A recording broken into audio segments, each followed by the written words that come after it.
vocês estão? Espero que estejam todos bem, todos em casa, se cuidando, saindo o máximo possível, usando máscara, lavando bem as mãos e pensando sempre nas pessoas que estão à sua volta. Hoje nós estamos aqui nessa tarde para falar novamente sobre desmedicalização. Chamamos uma parte 2 do processo de desmedicalização, medicalização da vida, porque na nossa última conversa nós tivemos muitos questionamentos, muitas dúvidas em relação ao assunto e nós queríamos aproveitar mais o nosso convidado, que é o Lucas, o psicólogo Lucas Gonçalves, que é o autor do livro Paulinho e a Pílula Antipulo. Hoje nós vamos ter também um sorteio, né, do livro do Lucas e da Ana, que é esse livro que é para o público infantil, mas também para o público adulto, relacionado aí à medicalização da vida. Estou esperando aqui o Lucas entrar para que a gente possa começar essa nossa conversa. Quero já de antemão agradecer as pessoas que estão entrando, a Rosângela, a Clarice, o Gabriel, a Bruna, a Letícia. Se eu esqueci de alguém que já entrou, me desculpa.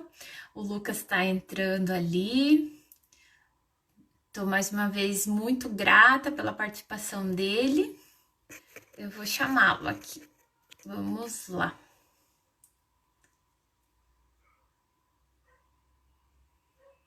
Lucas, na nossa conversa.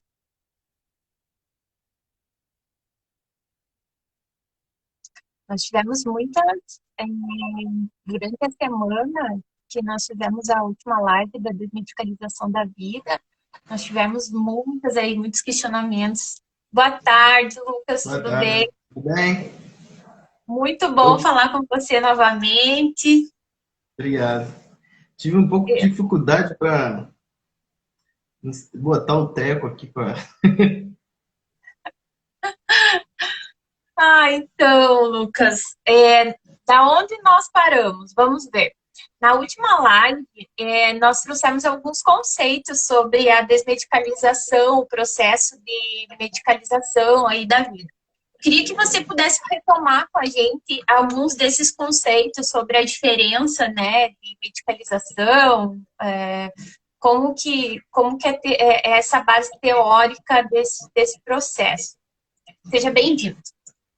Obrigado, boa tarde para todo mundo que já está aí assistindo a gente. Queria agradecer novamente, né, Adriana, pelo convite. Fiquei muito feliz que o primeiro encontro deu um desdobramento para o segundo. E é isso. Hoje nós vamos sortear aí Paulinha pelo Antipulo. Desejamos sorte aí de uma vez para quem está participando do sorteio. E eu acho que ainda dá para participar, né, Adriana? Ou já encerrou a... Na verdade, dá para participar. Nós temos aí 31 comentários por enquanto. Estou olhando aqui do ladinho no computador. Ainda dá para participar. Mas não dá para perder a live também. Pois é. Então, assim, agradecer aí quem está aí, agradecer de novo a Adriana pelo convite. Creio que o assunto também hoje vai ser muito interessante, né? A proposta de pensar um pouco hoje o que é a desmedicalização, né? Porque no primeiro encontro, assim, a gente ficou muito preso ali à questão do conceito de medicalização, de todo esse percurso histórico, mas eu acredito que não dá para falar em desmedicalização se antes a gente não se preocupa um pouco em entender o que de fato é, né, o processo de medicalização, o que se tem nisso. Então, foi interessante e agora a gente parte para um segundo momento, que é pensar aí dessa ideia do que é desmedicalização, e a gente chega lá. Primeiro eu queria, assim, prestar um pouco de sensibilização, assim, às pessoas que perderam aí familiares e amigos, né, decorrido a pandemia do coronavírus. Hoje o Brasil chega e ultrapassa a marca de 100 mil mortos, né? Muita tristeza que a gente se encontra nessa realidade. Infelizmente, o governo brasileiro é muito negligente em medidas sanitárias, muito negligente em medidas sanitárias de enfrentamento à pandemia, né? E a gente chega aí nesse estágio, né? Sabe, de mais de 100 mil mortos. E então, assim, queria primeiramente prestar aí a minha sensibilização, né, a todas as famílias que perderam aí seus entes queridos, todas as pessoas que perderam seus amigos. Então é isso. Acho que a gente pode começar, né? Vamos lá. Desmedicalização. Acho que quem não acompanhou o primeiro encontro, né? Acho que seria interessante que eu me apresentasse de novo. Meu nome é Lucas, sou psicólogo, sou integrante de um grupo que é uma família que se chama Desmedicalização da Vida, que é um grupo vinculado ao grupo de pesquisas e estudos em geografia da infância, que é um grupo de pesquisa vinculado tanto à Universidade Federal Fluminense quanto à Universidade Federal de Juiz de Fora. O meu percurso dentro dessa temática, quem acompanhou, né, o primeiro encontro, viu que o meu percurso dentro dessa temática, meu percurso de pesquisa e de militância dentro dessa temática, tem toda a relação com o grupo, né? Eu costumo dizer que quando eu falo, eu não estou representando apenas a minha voz, mas eu estou representando um coletivo, né? Estou representando um coletivo que é muito militante nessa área. Eu acredito muito que hoje, né, o nosso grupo, Desmedicalização da Vida, seja um dos principais grupos de militância dentro dessa área no contexto do Brasil, sabe? É lógico que, como vocês puderam perceber, né, no encontro anterior, o nosso movimento está muito mais num movimento de interior, né? A nossa fala está muito por aqui, sabe? Falando nas regiões e tudo mais, porque é uma proposta nossa, né? Uma proposta nossa levar um pouco dessa discussão para lugares que, em geral, não chegam, né? Essa discussão. Mas, lógico, uma das coisas que a Cláudia, que é a coordenadora do grupo, sempre fala é que a gente não dá conta dos nossos movimentos de militância, né? Ao ponto de que eles acabam ultrapassando, né? Transcendendo um pouco até o que a gente imagina, né? E como a perspectiva do grupo, como os movimentos do grupo, tanto pesquisas individuais e coletivas, trabalhos individuais e coletivos. A gente não trabalha muito nessa perspectiva de individual, sabe? Tudo para a gente é no coletivo, né? Mas como os nossos trabalhos têm transformado os lugares, sabe? Em que a gente está. Transformado um pouco a ideia, sobretudo em uma coisa que a gente tem muito para a gente, né? Sempre colocar a provocação ali, a palavra contra a palavra. Né? Se existe uma palavra que é hegemônica, se existe uma lógica que é hegemônica, que é a lógica da medicalização, que é uma lógica violenta, perversa, e a gente já conversou sobre isso no primeiro encontro, cabe a nós, no sentido da desmedicalização, sempre colocar o que a gente chama de palavra outra, sabe? No confronto, né, com essas palavras violentas. E é sempre uma palavra de vida, sabe? Mas é sempre uma palavra forte, sabe? No confronto, sabe? Na transformação daquilo que a gente quer negar. Então vamos lá. Eu preparei aqui algumas ideias. Em geral, eu não sigo as ideias que eu preparo. É muito difícil, mas eu vou tentar justamente para não acontecer o que aconteceu no primeiro encontro. A gente ia numa coisa assim e acabar não dando um fechamento. Então, quem viu assim, no primeiro encontro, viu que a gente definiu um pouco assim a ideia de medicalização, né? Porque, como eu disse, em geral há uma dificuldade epistemológica de entender a medicalização aí como transcendente da ideia de uso e prescrição indiscriminada de psicotrópicos. Portanto, medicalização não fica só nessa ideia e ele ultrapassa isso, né? É um processo histórico que envolve muita coisa, então a gente tem que olhar para ele dessa forma, né? Eu lembro que eu apresentei um pouco da nossa perspectiva de olhar o processo de medicalização, tem muito relação com um olhar dialético, né? E, portanto, é isso, né? A medicalização corresponde a uma apropriação política da biomedicina sobre a vida, né? Na síntese, né? E ela provoca tudo aquilo que a gente conversou na semana passada. E a medicalização, como ela é um processo histórico, né, que foi o que a gente conversou, ela, por ser um fenômeno histórico, ela percorre dois sentidos, né? Ou seja, a medicalização é um fenômeno, é um caminho bidirecional, né? Ou seja, a medicalização, ela mesmo convive com a sua própria negação, né? Ou seja, ela convive com a desmedicalização, né? Ou seja, o próprio processo de medicalização, ele convive, né? Ele dá um outro direcionamento que é o seu antagonismo, né? Que é a sua negação, que é a desmedicalização. Nessa semana, a gente teve uma reunião no grupo, né, de desmedicalização, e a gente conversa muito assim, que há uma necessidade muito grande de quem trabalha nesse viés da desmedicalização, assim, no sentido acadêmico, de começar a colocar conceitos, sabe, em relação à desmedicalização, né? De colocar conceitos do que seria medicalização, do que é desmedicalização e tudo mais. Mas no primeiro momento é isso, a desmedicalização ela é o outro caminho da medicalização. Então, assim como a medicalização ela é um processo histórico, é um processo construído historicamente, que envolve muitas coisas no sentido alargado do que a desmedicalização também é. Né? Dá para entender isso? Acho que é isso. Tá? A desmedicalização também percorre esse caminho, esse processo histórico. Né? É lógico que está num outro lugar, sabe? Num lugar antagônico às ideias da medicalização, mas ela também é um processo histórico. Assim, aqui no Brasil, o meu curso, a psicologia, a enfermagem e tudo mais, nós sempre tivemos muito inseridos na ideia da reforma psiquiátrica, né?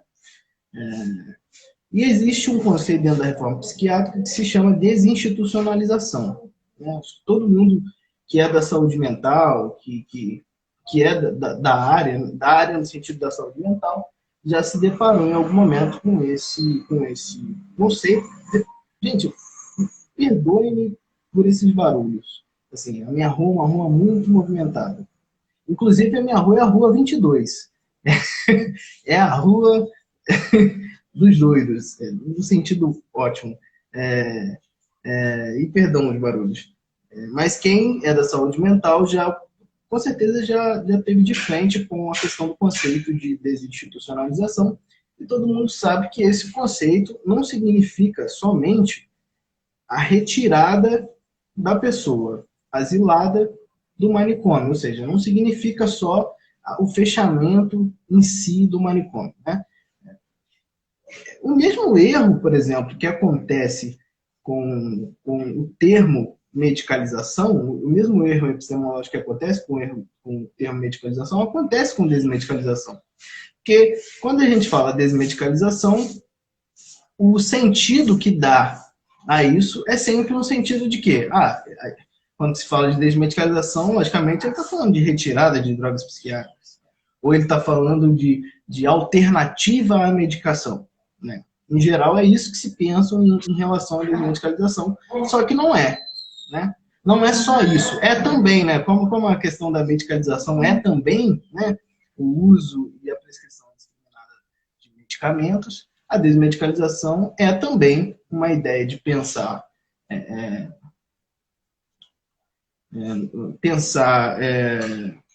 tem alguém me ligando, eu estou pensar que alternativas à ideia de se usar e se prescrever a medicação, mas não se limita a isso, percorre também um sentido mais ampliado. Então, assim como desinstitucionalização não se refere somente à ideia da retirada da pessoa do manicômio, né, do fechamento do manicômio, né? Desinstitucionalização tem muito mais relação com a ideia da quebra do paradigma, né? Da luta contra o paradigma biomédico, da luta contra a cultura do modelo biomédico, né? Do modelo manicomial.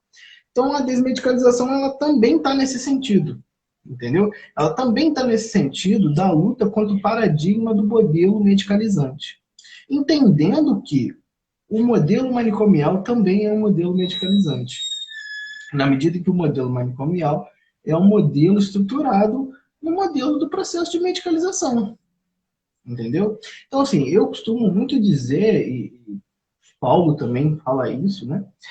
Assim, a experiência da psiquiatria democrática, por exemplo, né? A experiência dos Basaglias na Itália, que foi a experiência que influenciou muito a experiência de reforma psiquiátrica brasileira, foi uma experiência em desmedicalização, né? Assim, se a gente for retomar um pouco a história, né, dali, de como aconteceu, né? Você vê assim, o Basaglia, ele chega, né, para ser diretor de um manicômio, né, no primeiro momento, na primeira cidade, e ele, ao se deparar, né, com toda aquela lógica violenta, imagino que Basaglia começa a pensar, não, por aqui a gente não pode, sabe, não pode ficar nesse processo de violência, entendeu? Sabe? Então, assim, a forma com que o manicômio se estrutura é uma forma que o Basaglia, né, naquele momento... Quando eu falo Basaglia, eu não estou falando especificamente do Franco, né? Eu estou falando das pessoas que estavam ali com ele, da Franca. Estou falando de todo mundo, né? Dos Basaglias. A primeira questão importante ali da psiquiatria democrática é se deparar com aquilo que se quer negar, sabe? Olha, é meio no sentido de dizer, olha, isso aqui não pode, sabe? Isso aqui é violento. Isso aqui... O Basaglia fala no livro Instituição Negada, ele fala num texto dele chamado Instituições da Violência, que o manicômio ele destrói o doente mental, sabe? Essa é a percepção primeira de um caminho de ruptura, entende? Tanto o caminho da desinstitucionalização quanto o caminho da desmedicalização é a primeira percepção de um caminho de ruptura, de um caminho que tem que ter a ruptura, sabe? Quando eles se deparam com isso, quando eles se deparam com essa coisa, sabe, de que o manicômio destrói o doente mental, o que eles querem fazer? Eles querem partir para uma outra lógica, para um outro sentido, sabe? Um sentido que traga uma ruptura daquilo que destruía a pessoa que estava ali dentro. Eu não gosto muito do conceito de doença mental, eu falei isso, né? Mas é partir para uma ruptura daquilo que destruía a pessoa que estava ali asilado, da pessoa que estava ali em sofrimento, né?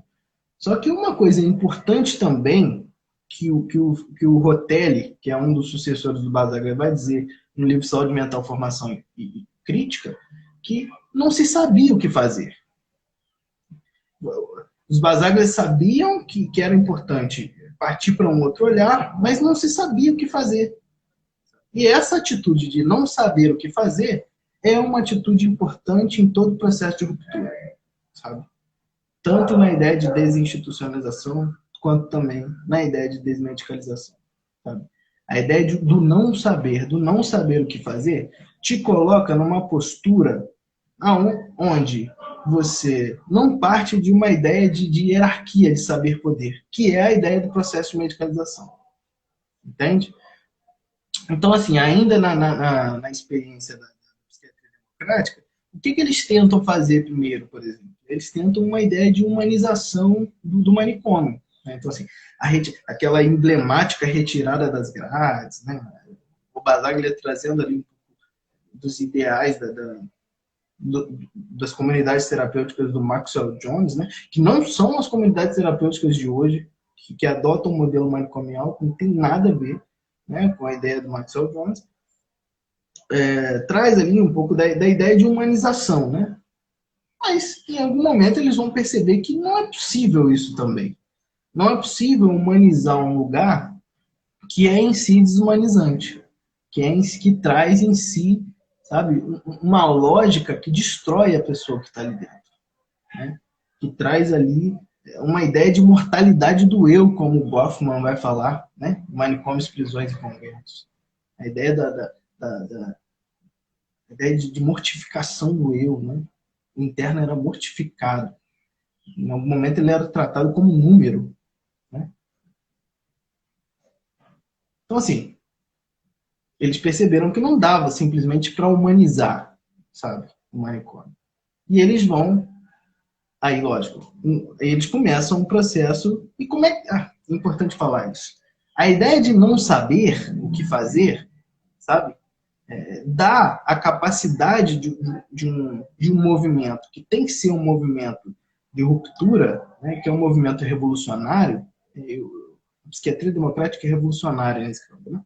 Não só a psiquiatria democrática, estou citando ela aqui, né?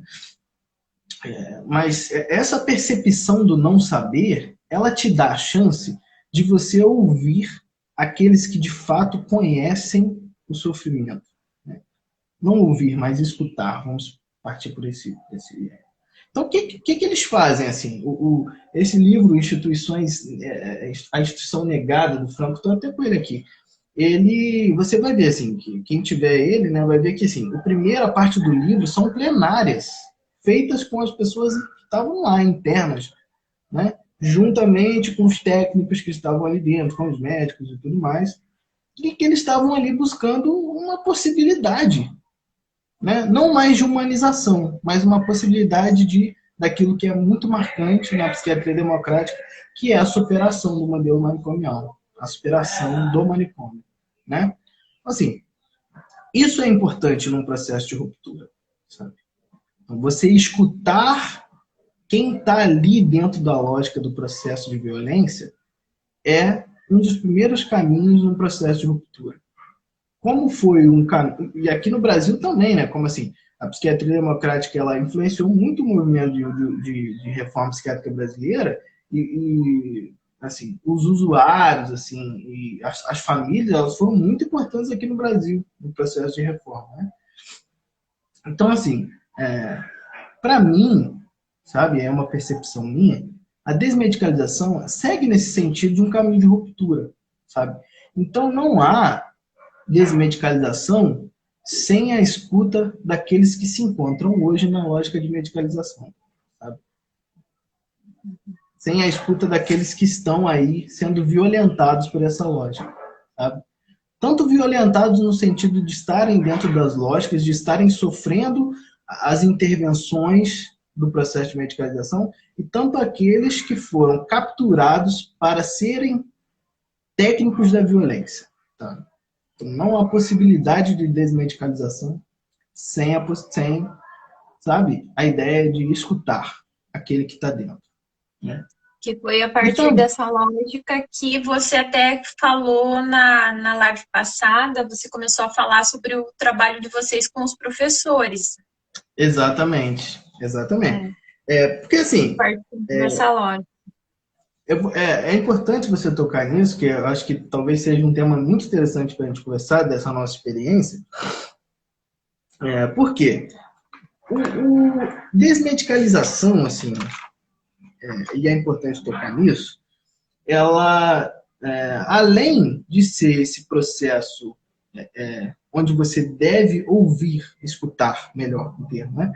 Aqueles que estão dentro dessa lógica, ou seja, no processo de intervenção, seja na captura, é importante, esse primeiro momento, por exemplo, lá dos Basaglias, de entender que era necessária a ruptura, para mim, esse, de fato, é um dos primeiros momentos do processo de desmedicalização. Né? O que é isso? Segue muito a ideia do que eu falo muito, que é a ideia de desmedicalizar-se. Sabe? Eu acho que a gente tocou nesse ponto no último encontro. Desmedicalização, para mim, passa num processo de desmedicalizar-se. Sobretudo quem é capturado pela lógica no sentido técnico. Né?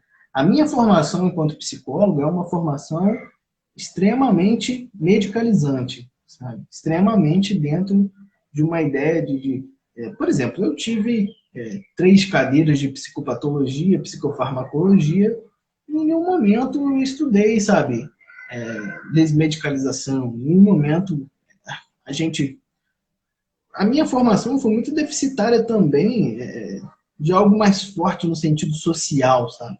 Histórico, social, sabe? Muito deficitário nisso. Por quê? Pelo menos eu estou falando da minha formação, né? A preocupação da minha formação era muito uma preocupação de uma formação clínica, psicopatológica, sabe? Da ideia que a gente tem que aprender a achar um diagnóstico e aprender como intervir diante de um diagnóstico, sabe? Então, assim, quem está num processo de desmedicalização, buscando caminhos, né, vamos dizer assim, é importante que ele passe primeiro por um caminho de desmedicalizar-se. Né? O que isso significa? Isso significa se libertar dessas lógicas, sabe? De formação mesmo. Né? E se libertar um pouco das lógicas que estão entranhadas em nós. Sabe? Há muita discussão hoje da ideia, por exemplo, tem uma galera que discute muito bem a ideia de masculinidade, né? Tem até o pessoal do Rio aí, do Ramiro, eu me esqueci o nome do grupo dele, acho que é Descolonizando a Psicologia, alguma coisa assim, e eles fazem um trabalho muito interessante na ideia de masculinidade, sabe, essa ideia mesmo de sair de dentro para fora, sabe, de tirar mesmo as estruturas de formação do homem nessa sociedade que é muito machista, sabe? Então, assim, o Ramiro, ele fala uma coisa, o Ramiro é um homem gay, né?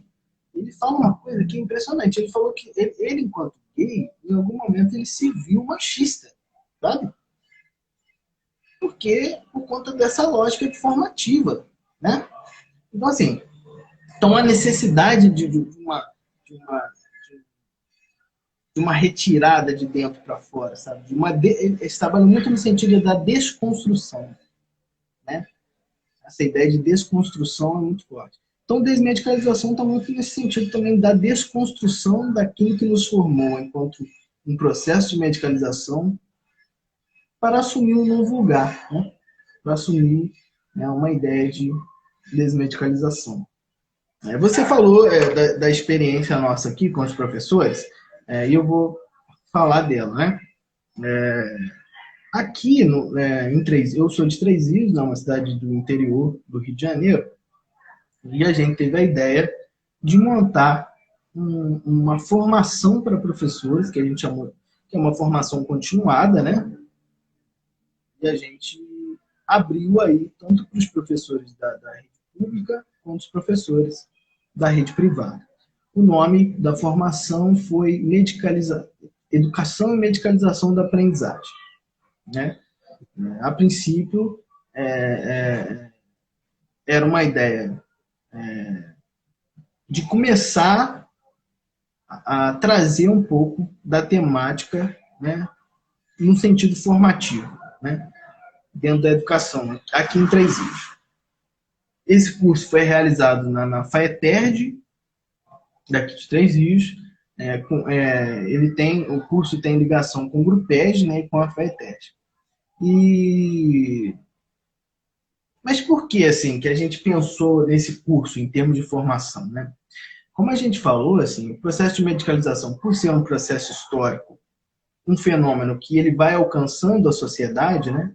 Que ele vai alcançando a sociedade em suas lógicas, esse mesmo processo acontece dentro da educação, né? Então, assim, há o que a Maria Aparecida Moisés chama de transformação do espaço pedagógico em um espaço clínico, em um espaço médico, em um espaço medicalizante, né?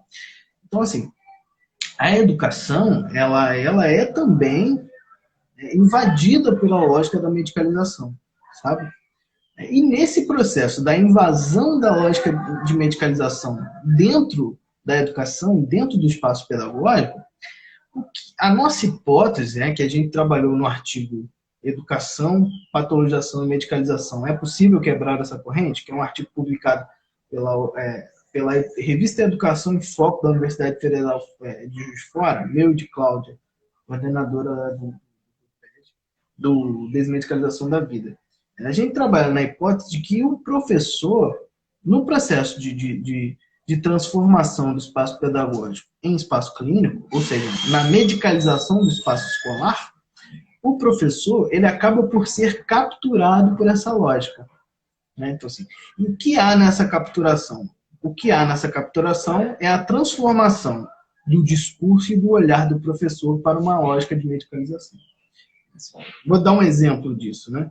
No sentido histórico aqui, no começo do século XX, aqui no Brasil, a gente teve um movimento aí da Escola Nova. Foi um movimento muito ligado, né, ao movimento eugênico no Brasil.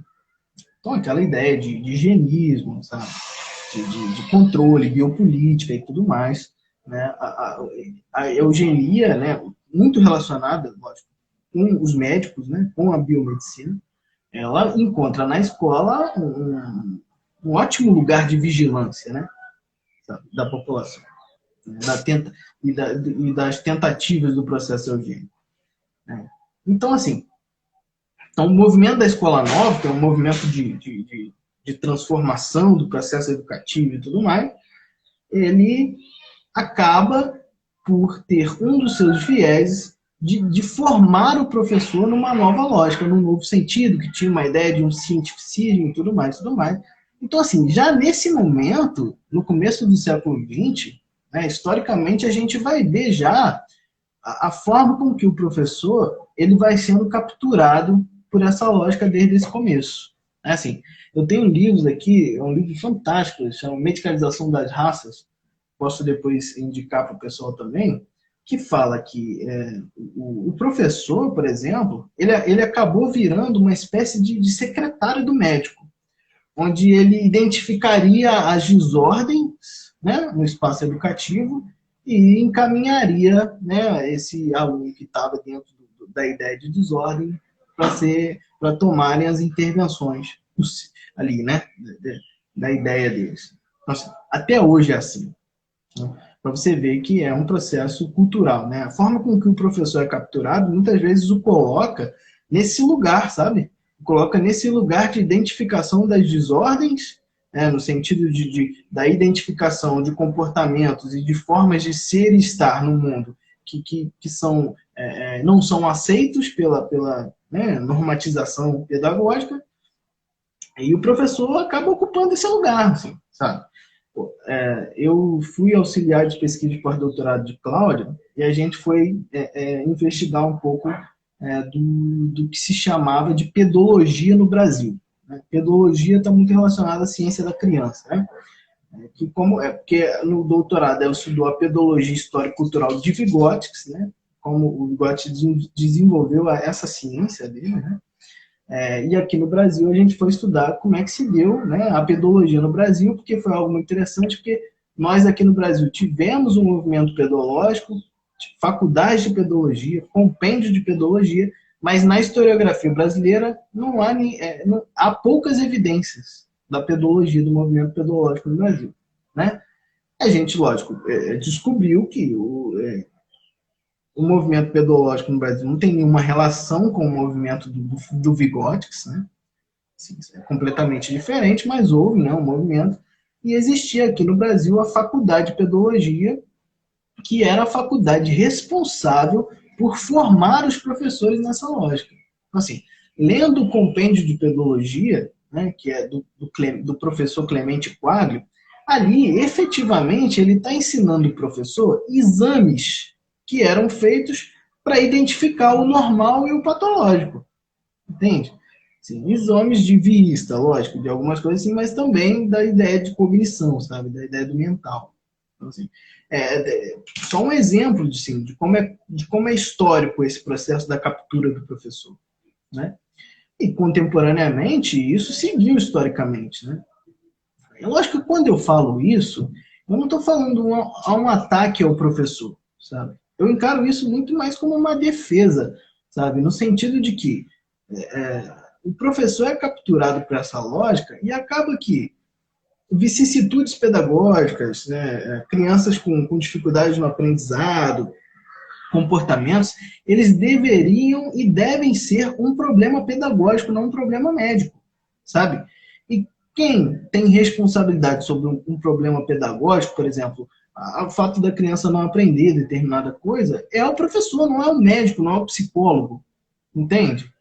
Porque, assim, quando a gente discutiu na semana passada, no encontro passado, de que o que ocorre quando se identifica uma dificuldade de aprendizado, por exemplo, na escola? Em geral, se dá um status patológico, né? O professor ele identifica que há uma coisa ali, né? Uma dificuldade da criança aprender determinada coisa, uma questão de comportamento, ele identifica e encaminha, né? Que é a lógica, né? A lógica é essa. E nesse encaminhamento se dá, lógico, o status patológico e se dá aí a intervenção, que em geral é medicamentosa. Só que a gente falou de como isso é um reducionismo biológico, né? De como muitas vezes nesse processo de dar um status patológico para um comportamento, uma vicissitude pedagógica, é um processo de reducionismo, sabe? É um processo violento que nega a historicidade dessa criança, que nega o fato dessa criança ser atravessada por uma história, por uma geografia, né? Que nega o fato dessa criança ser atravessada por várias instâncias, por várias instituições, sabe? Quando a gente olha para uma dificuldade de aprendizado e só olha ela no viés biológico, a gente está fazendo uma violência contra a criança, sabe? Desresponsabilizando as outras instâncias que atravessam ela, e responsabilizando ela completamente, porque assim, a criança não aprende porque ela tem uma desordem neuroquímica, portanto ela não aprende, né? E o professor ele é formado nessa, as gritarias. O professor ele é formado nessa lógica, né? E ele se encontra nessa lógica porque ele é capturado por essa lógica, né? Então, qual foi a nossa ideia, né? Tendo a hipótese de que o professor, de fato, ele em muitos momentos, ele contribui, né, no processo de medicalização nesse sentido, né, a gente falou, olha, então a gente tem que fazer um trabalho formativo com os professores, né? Um trabalho que tenha como base toda essa ideia de desmedicalização que a gente falou, sabe? A ideia de entender que a lógica vigente, que o que está aí não é bom, sabe? É violento. A ideia de entender, a ideia de desmedicalizar-se. Então a gente falou, ó, vamos fazer, né? Então a gente fez o curso, abriu vagas, né? E surpreendentemente, muitos professores se inscreveram e a gente iniciou o curso, né? Eu não me lembro exatamente quantas professoras se inscreveram, mas eu me recordo que tinham mais de 20, assim. E elas super interessadas na temática, né? Assim, muito no sentido de que elas mesmo ali naquele momento estavam entendendo isso, que medicalização tinha a ver com relação a medicamento e desmedicalização tinha a ver com retirada e, sabe? Mas estavam ali, né? E a gente começou o curso, a ideia era o quê? No primeiro momento, para falar um pouco sobre teórico, né? No primeiro momento, a nossa ideia era conseguir tensionar a ideia da medicalização na educação, sabe? Promover uma espécie de esvaziamento de consciência crítica em relação, sabe, ao processo de medicalização e, num segundo momento, apresentar oportunidades de ferramentas outras, sabe? No sentido de olhar a criança, do cuidado, na questão do processo pedagógico. Então, assim a gente fez. Então, qual era a nossa ideia? Qual era o nosso principal objetivo nesse momento? O objetivo era justamente esse, a desmedicalização dos olhares e desmedicalização dos discursos dentro da educação através dos professores. Então, a gente partia exatamente dessa compreensão, sabe? A gente partia da compreensão que o professor é capturado por essa lógica, ele é formado por essa lógica e muitas vezes, né, a atitude, eu não estou generalizando nunca, mas em geral, a atitude dele é sempre uma atitude que está dentro do processo de medicalização, assim como muitos psicólogos, assim como muitos profissionais, né? Então, assim, o primeiro momento do curso foi um momento muito impactante, sabe? Quando a gente apresentava ali, lógico, usando as referências que a gente tem no campo, Maria Aparecida Moisés, Robert Whittaker, Paulo Amarante, Fernando Freitas, quando a gente foi junto com elas, sabe, nessa coletividade, apresentando um pouco, tensionando o que era a ideia das patologias, sabe? Porque desmedicalização é isso. Desmedicalização é você questionar as patologias, sabe? De como as patologias são dadas, de como as patologias são criadas, e tensionar também a intervenção medicamentosa, né? Muitos têm a ideia de que quando a gente faz isso, a gente está negando que de fato existe um sofrimento, ou negando que existe de fato um comportamento que seja um comportamento. Não, a gente não nega isso, sabe? A gente não nega que... Uma vez eu escutei de uma pessoa assim, que eu critico muito o conceito de depressão, de como as pessoas entendem a depressão como um desequilíbrio químico, e a pessoa me disse, então você acha que as pessoas não têm depressão, então? Eu falei assim, não é isso que eu estou falando.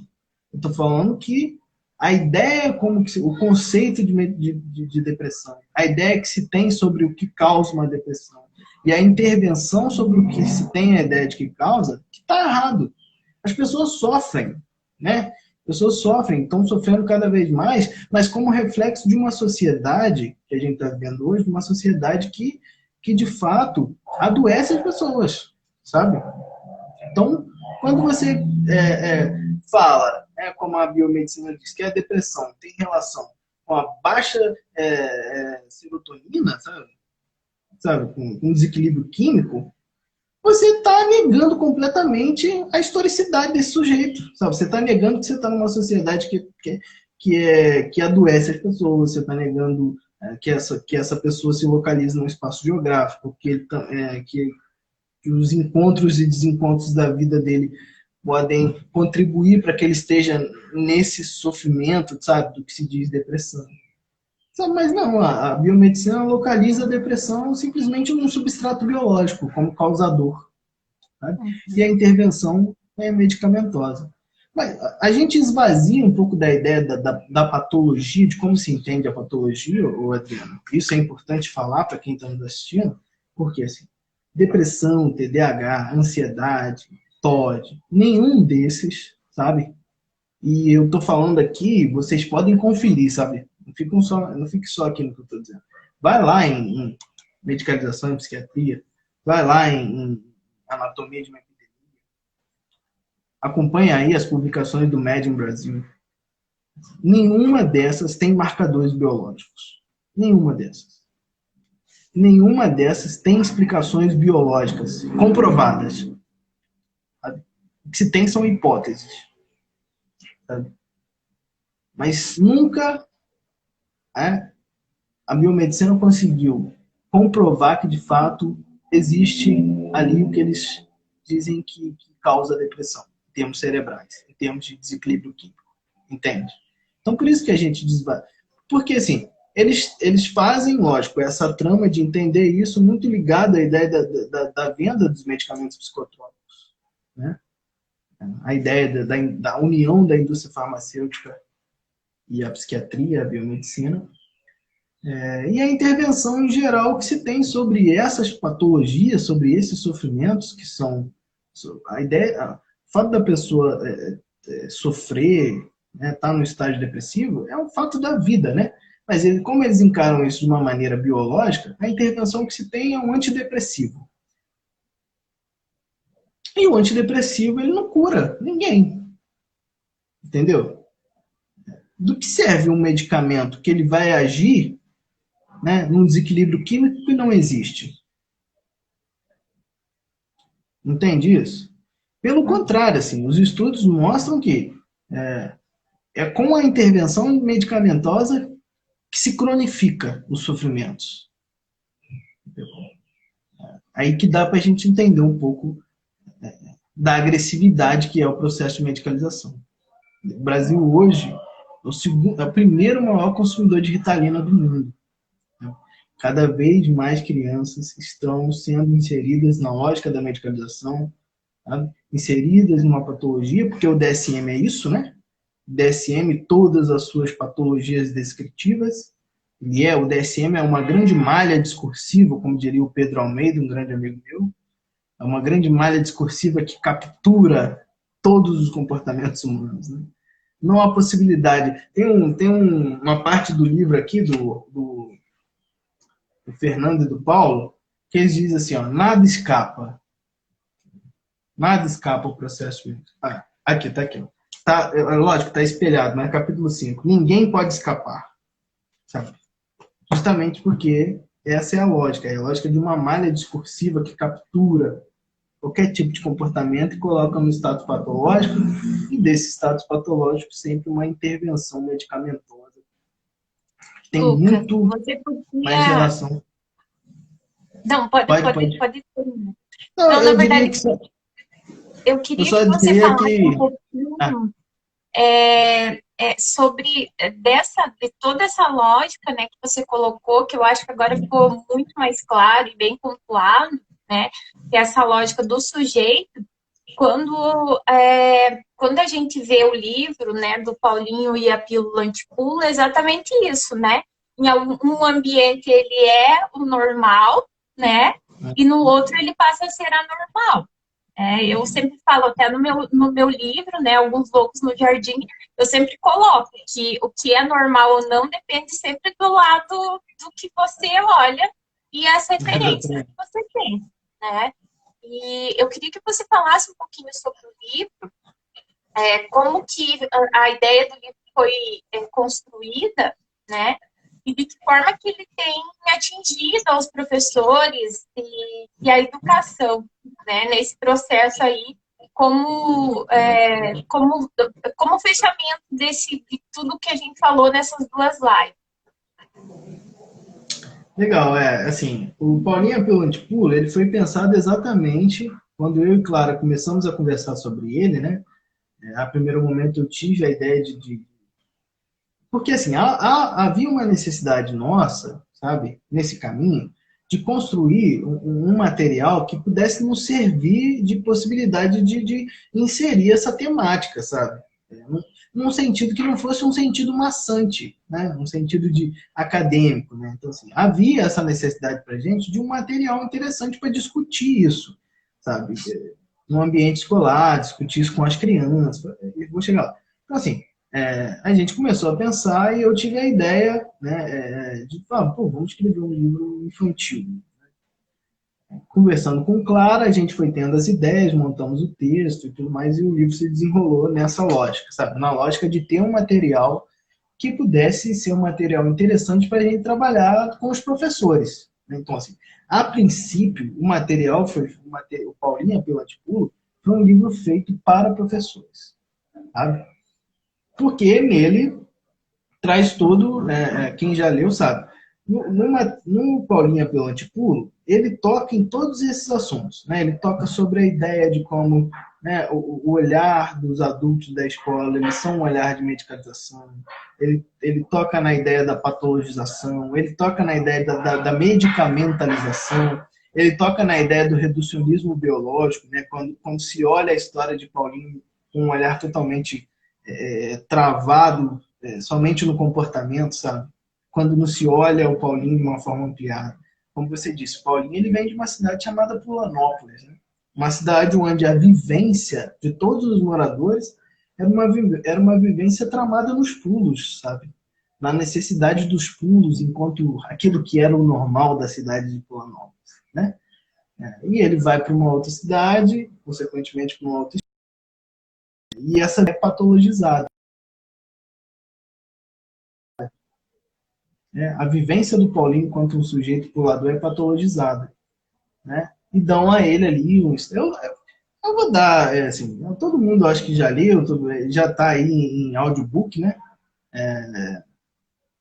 O Paulinho é patologizado, né, com uma doença chamada VSPTH, que é a vontade de ficar pulando toda hora, porque identificam no pular de Paulinho uma desordem, e dão ao Paulinho uma pílula antipulo, né, que seria aí para dar cabo dos pulos do Paulinho. E o Paulinho, ele perdeu os pulos dele, né? Mas foi o que a gente sempre falou, assim, a história do Paulinho pelo antipulo, não é uma história que acaba. Ela não tem um fim pra gente, né? Pra eu e Clara. A gente costuma dizer assim que esse livro ele começa mesmo quando acaba. Porque a ideia é que ele provoque em nós um sentimento tão, sabe, provocativo mesmo, ao ponto da gente querer mudar essa história, o final dessa história. Sabe? Ou dar um novo recomeço para essa história. Né? E esse livro foi feito para justamente ter essa troca de ideias com os professores, tá? Mostrar a eles o quanto essa lógica pode ser violenta e tudo mais. O que a gente se surpreendeu foi que o livro ele tomou medidas muito maiores, sabe? Então, assim, o livro ele começou a ter uma proporção muito grande, assim, do ponto de vista de alargamento, né? Assim, então, ele é um livro vendido fora do Brasil, as pessoas trabalham essa temática fora do Brasil, em oficinas, em palestras, tudo mais. Ele é um livro bilíngue, né? Assim, ele está em espanhol e a gente tem a ideia agora de lançar o e-book com o inglês também. Então o livro ele foi tomando essa proporção, sabe? De ser um material interessante para trabalhar o viés da desmedicalização, sabe? Nesse sentido provocativo da ruptura. Né? E algo que nos surpreendeu recentemente foi que tem uma galera muito interessante usando o livro para dialogar com as crianças. Assim, até foi publicado recentemente uma matéria no Médium Brasil, onde a autora relata o uso do Paulinha pelo antipulo como essa ideia aí de pensar a desmedicalização junto com as crianças, que é também uma proposta super interessante, sabe, no sentido da desmedicalização. Então, assim, é um livro muito interessante, né, nesse sentido, sabe, de ter um material que é um material que toca em todos esses assuntos, um material que é muito simples, né, assim, de leitura, porque é um livro de formato infantil, mas ele não é só para criança, né? Ele é um livro para todo mundo. Ele é um livro justamente para isso, para provocar, para tensionar e para nos dar a chance, primeiro, de desmedicalizar-se e, segundo, de começar a pensar em caminhos em desmedicalização. Queria que só de falar assim, que quando eu fiquei sabendo do seu livro, eu fiquei pensando assim, ó, que eu provavelmente, se eu fosse uma criança nos dias de hoje, provavelmente eu seria medicada. Eu seria medicada, porque eu também sou esse pulador, né? Que fica o tempo todo fazendo várias coisas. Então eu me identifico muito, assim, com o Paulinho. Pois é, assim, todos nós, eu acho, né? Todos nós nos identificamos um pouco com o Paulinho, né? E de fato, você falando do Paulo, né? De fato, ele é essa pessoa que tem essa proximidade com o coletivo, né? Assim, e eu acho que isso também, né? Você tocando nisso, me veio uma coisa, né? Assim, para mim, agora, fica marcado de que desmedicalização não se faz só no coletivo também, sabe? Não há possibilidade de micro-revoluções, não há possibilidade de rupturas, processos de rupturas que não sejam no coletivo, sabe? Por isso que Paulo é muito próximo de todos, sabe? Por isso que ele é tão acessível, sabe? Que ele para ele não tem essa de que ele, sabe? Porque ele parte justamente dessa ideia de uma não hierarquização da coisa, sabe? Ele tá ali, ele é todo mundo junto, e essa é a ideia, né? Acho que para dar um fechamento assim, legal para a live, né? Já agradecendo aí todo mundo que ficou presente até agora, o Janer, que é o coordenador do Grupege, ele escreve uma coisa muito bonita na quarta capa do livro, né, do Paulinha pelo Antipuro. Ele diz assim: não se mede a existência humana pela métrica do salto de uma criança, mas sim pelas diferenças de seus movimentos, de como a vivência de cada um de nós, na fronteira do outro, nas alteridades, nos contam o que devemos ser, puladores. E ele diz: essa é a essência desse livro. Lucas, Clara e Marcos nos contemplam com seus belos saltos, sejam nas palavras, sejam nas ilustrações. E aqui no final, ele agradece justamente a isso. Ele agradece ao Paulinho, que sempre está em cada um que vai ler essas páginas. O Paulinho somos todos nós, sabe? E ele fala, e ele assina por ele e por Cláudia, né? Ele diz: vidas traçadas por andanças acreditadas nos saltos. É isso que nós devemos ser.